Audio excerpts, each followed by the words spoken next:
Chief traffic officer Rawalpindi Taimur Khan کا دورہ Taxila سموگا گائی walk میں شرکت کی۔ میڈیا سے گفتگو کے دوران انہوں نے ٹریفک قوانین سے متعلق تفصیلات بتائیں۔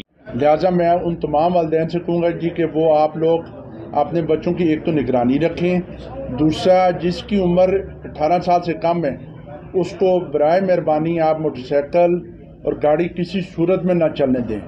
اس کے خلاف نہ اب قانونی کارروائی ہوگی بلکہ وہ بیچارہ تھانے سے ہوتا ہوا جب جیل جائے گا آئندہ اس کی زندگی میں کوئی اس کو سرکاری نوکری بھی نہیں مل سکے گی، اور باہر اگر وہ جاتا ہے پڑھائی کے لیے تو ساری زندگی اس کا ریکارڈ چلے گا کہ جی یہ کس وجہ سے اس کو سزا ہوئی ہے۔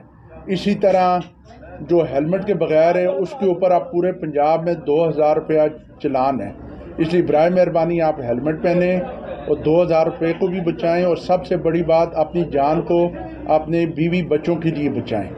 سی ٹی او نے والدین کو متنبہ کیا کہ وہ کم عمر بچوں کو گاڑی یا موٹر سائیکل چلانے کے لیے نہ دیں، مقدمات کے اندراج سے ان کا مستقبل تباہ ہو سکتا ہے۔ سید عمیر علی، نوائی ٹیکسلا، اسلام آباد۔